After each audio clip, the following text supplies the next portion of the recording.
नमस्कार, स्वागत है आप सभी का आज की हमारी इस वीडियो में, जहां आप जानेंगे उस डायरेक्टर के बारे में जिसने सस्पेंस से भरपूर फिल्मों की भरमार लगा दी। जी हां, हम बात कर रहे हैं हिचकॉक की। Alfred Hitchcock. अल्फ्रेड हिचकॉक जन्म 13 अगस्त 1989, लंदन इंग्लैंड, 29 अप्रैल 1980, बेल एयर कैलिफोर्निया, अमेरिका का निधन। अंग्रेजी में जन्मे अमेरिकी मोशन पिक्चर्स निर्देशक जिनके सस्पेंस से भरपूर फिल्में और टेलीविजन कार्यक्रम भारी लोकप्रियता और आलोचनात्मक जीत हासिल करते थे। लंबे और जबरदस्त उत्पादक करियर उनकी फिल्मों को एक कर्कश भावना और मानव स्थिति के कुछ हद तक स्पष्ट दृष्टिकोण से चिह्नित किया जाता है। एक अंग्रेजी फिल्म निर्देशक, निर्माता और पटकथा लेखक के रूप में वो सिनेमा के इतिहास में सबसे प्रभावशाली और व्यापक रूप से अध्ययनरत फिल्म निर्माताओं में से एक है। मास्टर ऑफ सस्पेंस के रूप से इन्हें जाना जाता है। उन्होंने 6 दशकों के करियर में 50 से ज्यादा पिक्चर फिल्मों का निर्देशन किया है। साथ ही साथ उनके कई साक्षात्कारों के लिए उनके कई अभिनेताओं के लिए धन्यवाद के रूप में भी जाना जाता है।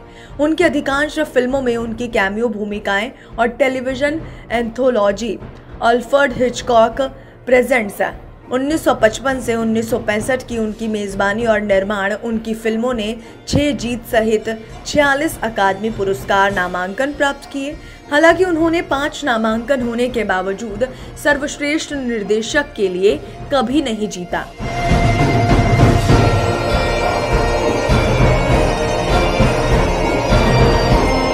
प्रारंभिक जीवन। हिचकॉक लंदन के ईस्ट एंड में एक मील के पत्थर में बड़े हुए। एक बार कुख्यात सीरियल किलर जिसे जैक रिपर के नाम से जाना जाता है के बारे में बात करते हैं, जिसकी बात अभी भी 2 दशक के बाद हिचकॉक के युवाओं में मौजूद थी। हालांकि उनके 2 भाई बहन थे, फिर भी उन्होंने एक युवा के रूप में अपनी युवावस्था को याद किया। एक पिता के साथ जो एक कठोर अनुशासक थे, ये कहा जाता है कि उसने एक बार अल्फ्रेड को स्थानीय पुलिस स्टेशन में एक नोट के साथ ये कहते पेश करने का आदेश किया था कि वो दुर्व्यवहार कर रहा है, जिसके बाद ड्यूटी पर हवलदार यानी कि हिचकॉक के पिता के अनुरोध पर ने उसे कुछ मिनटों के लिए बंद कर दिया। पर्याप्त लंबाई अल्फ्रेड को संलग्न स्थानों का डर देने और गलत कारावास के लिए एक मजबूत चिंता का समय देने के लिए, जो दोनों अपने बाद के काम में आंकड़ा करेंगे। जब उन्हें अनुशासित नहीं किया जा रहा था तो उन्हें एक अति सतर्क मां द्वारा भोजन दिया गया था, जो एक बाम के रूप में भोजन का इस्तेमाल करती थी, जिसके बाद वो अपने ट्रेडमार्क पंच का पता लगाएगी। 1930 से 1914 में London county council school of marine engineering and navigation में भाग लेने से पहले हिचकॉक इग्नेशियस कॉलेज गए। उन्होंने 1918 तक WT Henle's telegraph work company में बिक्री विभाग में काम किया। जब वो विज्ञापन विभाग में चले गए, अपने कलात्मक पक्ष में देते हुए हिचकॉक ने ड्राइंग और डिजाइन कक्षाएं लेने के लिए 1916 में लंदन विश्वविद्यालय में दाखिला लिया। 1920 में उस क्षेत्र में उनकी सुविधा ने उन्हें अमेरिकी film company famous players Laski के लिए एक स्पॉट डिजाइनिंग शीर्षक कार्ड, जिसमें मुफ्त फिल्मों की आवश्यकता थी, को जमीन पर उतारने में मदद की, जिसने इस्लिंगटन में एक ब्रिटिश शाखा खोली थी। 1922 में जब फेम्स प्लेयर्स ने अपनी ब्रिटिश शाखा को बंद कर दिया, तब वो इस्लिंगटन में रुक गए थे। उन्होंने स्वतंत्र निर्माताओं के लिए फिल्मों पर काम किया और कला निर्देशक, प्रोडक्शन डिजाइनर, संपादक, सहायक निर्देशक और लेखक के रूप में काम करते हुए अधिक जिम्मेदारी संभालने लगे।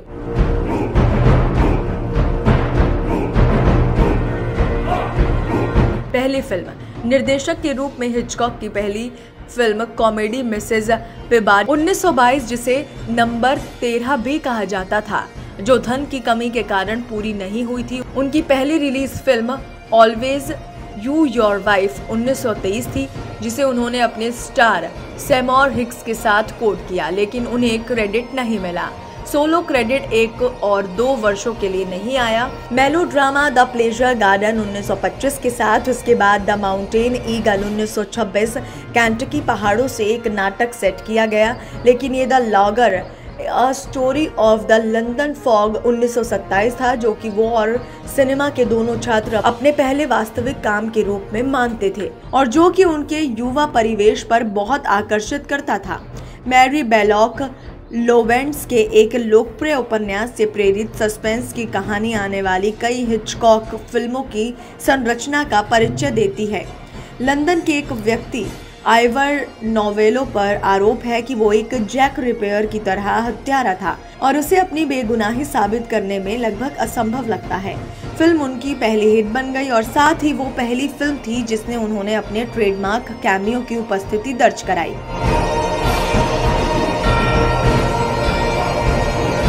पहली अंतर्राष्ट्रीय विज्ञप्ति। हिचकॉक ने 1934 में गैमॉन्ट ब्रिटिश के साथ हस्ताक्षर किए और उस कंपनी के लिए उनकी पहली film the man who no way too much 1934 उनकी पहली अंतर्राष्ट्रीय सफलता भी थी। लेस्ली बैंक्स और एडना बेस्ट लॉरेंस के रूप में स्टार अपनी बेटी नोवा पिलबिम के साथ स्विट्जरलैंड में छुट्टी पर विवाहित जोड़े वो अनजानों में एक राजनयिक की हत्या करने के लिए एक साजिश में शामिल हो जाते हैं। जब षड्यंत्रकारी बेटियों का अपहरण करने के लिए लॉरेंस को चुप कराने के लिए अपहरण कर लेते हैं, जब तक कि घातक एबर्ट जर्मन में पीटर लॉरे द्वारा उनकी पहली अंग्रेजी बोलने वाली भूमिका को पूरा नहीं किया जाता। केवल 75 मिनट में क्लासिकल रॉयल अल्बर्ट हॉल के समापन के साथ हिचकॉक ने खुद को भयावहता के लिए नए स्वामी के रूप में स्थापित किया। हॉलीवुड वर्ष। ब्रिटिश फिल्म उद्योग का नुकसान हॉलीवुड का लाभ था, क्योंकि रेबेका 1940 बहुतायत से स्पष्ट हुआ। ड्यू मैरियर का उपन्यास रेबेका एक संपत्ति थी जिसे सेल्निक ने गॉन ऑफ द विड 1939 के अपने उत्पादन का पालन करने के लिए बड़ी लागत से हासिल किया था और शक्तिशाली हिचकॉक ने एक स्टार से भरी हुई कलाकार लॉरियल ओलिवियर को ब्रूकिंग मैक्सिम डे विंटर के रूप में जॉन फॉन्टेन को अपने पिता के रूप में लिया। कांपती हुई दुल्हन और जूडियथ एंडरसन की धमकी देने वाली श्रीमती डेनवर के रूप में ये फिल्म व्यावसायिक और गंभीर दोनों ही तरह से सफल रही। इसने सर्वश्रेष्ठ तस्वीर के लिए अकादमी पुरस्कार जीता और हिचकॉक ने सर्वश्रेष्ठ निर्देशक के लिए अपना पहला ऑस्कर नामांकन अर्जित किया। विदेशी संवाददाता 1940 ने जोएल मैकर्की को एक अखबार के रिपोर्टर के रूप में अभिनीत किया, जो हत्याओं, नाजियों और अपहरण किए गए डच राजनयिक के साथ शामिल हो जाता है। फिल्म आश्चर्यजनक सेट टुकड़ों से भरी हुई थी, जैसा कि छतरियों की भीड़ में हत्या और एक जलवायु विमान दुर्घटना। हॉलीवुड में आने के बाद से screwball comedy mister and Mrs Smith 1941 Hitchcock का पहला बदलाव था। फिल्म में कैरोल लॉम्बार्ड और रॉबर्ट मॉन्टगोमरी ने नामांकित विकर के रूप में अभिनय किया, जिन्हें पता चला कि उनकी शादी कानूनी रूप से अमान्य है। ये बॉक्स ऑफिस पर सफल रही, लेकिन हिचकॉक की आखिरी कॉमेडी बिना किसी संदिग्ध तत्व के थी।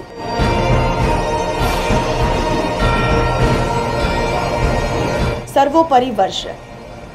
पैरामाउंट के लिए आगे बढ़ते हुए हिचकॉक ने निरंतरता के अपने तीसरे चरण में प्रवेश किया, एक विषय की परिपक्वता और तकनीक की महारत के साथ, जो कि 1934 से 1938 और 1940 से 1946 की महान अवधि की तुलना में लगभग पीला कर देता है।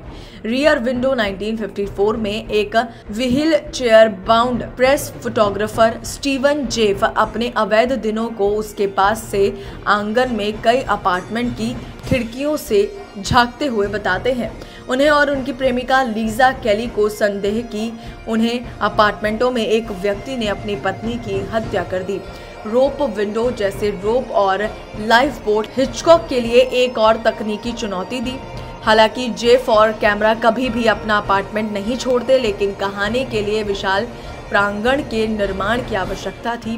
दूसरों को गोपनीयता पर हमला करने के बारे में सबटेक्स्टस फिल्म निर्माताओं को आसानी से बहकाया जाने वाले यात्राओं के लिए एक ब्रांड के रूप में दर्शाता है। हिचकॉक को फिर से सर्वश्रेष्ठ निर्देशक के लिए ऑस्कर नामांकित किया गया था।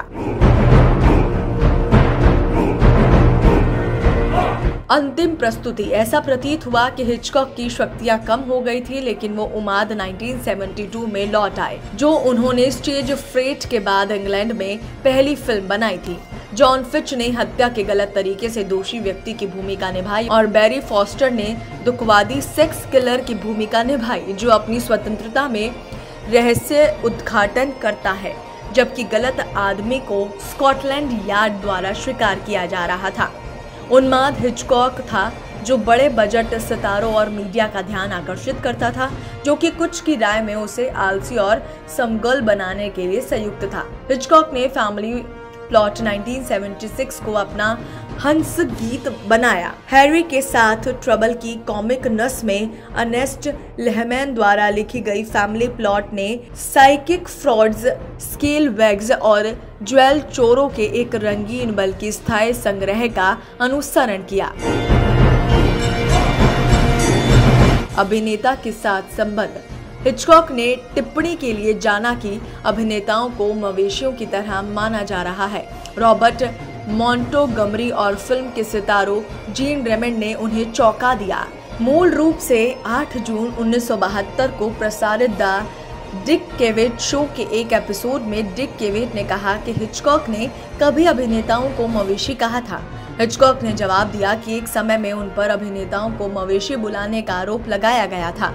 मैंने कहा कि मैं अभिनेताओं के बारे में इस तरह की एक निराशाजनक अशिष्ट बात नहीं कहूंगा। जो मैंने शायद कहा था वो ये था कि सभी अभिनेताओं को मवेशियों की तरह माना जाना चाहिए, एक अच्छे तरीके से।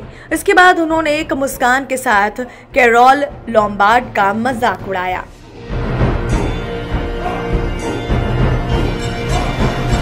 नाइटहुड और मौत। अपने जीवन के अंत के दौरान हिचकॉक एक जासूसी थ्रिलर द शॉर्ट नाइट के लिए पटकथा पर काम कर रही थी, जिसमें जेम्स कॉन्स्टिगन, अर्नेस्ट लेहमैन और डेविड फ्रीमैन का सहयोग था। प्रारंभिक कार्य के बावजूद इसे कभी फिल्माया नहीं गया।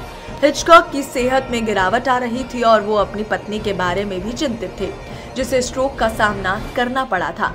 स्क्रीन प्ले अंततः फ्रीमैन की पुस्तक the last days of Alfred Hitchcock 1999 में प्रकाशित हुआ था। 1962 में सीबीई से इनकार करने के बाद हिचकॉक को 1980 के नए साल के सम्मानों में ब्रिटिश साम्राज्य के सबसे उत्कृष्ट आदेश KBE का नाइट कमांडर नियुक्त किया गया। वो लंदन की यात्रा करने के लिए बहुत बीमार थे। उनके पास पेस मेकर था और उनके गठिया के लिए उन्हें कॉर्टिसोन इंजेक्शन दिया जा रहा था। जब उन्होंने अमेरिकी फिल्म संस्थान पुरस्कार के अगले वर्ष के विजेता का परिचय दिया, अगले महीने 19 अप्रैल को किड एयर फेल होने से उनकी बेल एयर होम में मृत्यु हो गई। हिचकॉक के जीवनीकारों में से एक डोनाल्ड स्पाटो ने लिखा कि हिचकॉक ने एक पुजारी को देखने से मना कर दिया था, लेकिन जेसुइट पुजारी मार्क हेनिंगर के अनुसार उन्होंने और एक अन्य पुजारी टॉम सुल्विन ने फिल्म निर्माता के घर पर मांस बनाया और सुल्विन ने उनकी स्वीकारोक्ति सुनी। हिचकॉक उसकी पत्नी और बेटी द्वारा बच गया था। 30 अप्रैल को बेवर्ली हिल्स में गुड शेफर्ड कैथोलिक चर्च में उनका अंतिम संस्कार किया गया था, जिसके बाद उनके शरीर का अंतिम संस्कार किया गया। 10 मई 1980 को प्रशांत महासागर में उनके अवशेष बिखरे हुए थे।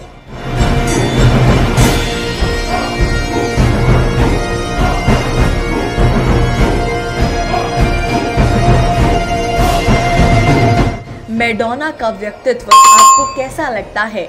बताएं हमें वीडियो के कमेंट सेक्शन में। साथ ही वीडियो को लाइक शेयर करके आपके अपने चैनल को सब्सक्राइब करना बिल्कुल ना भूलें।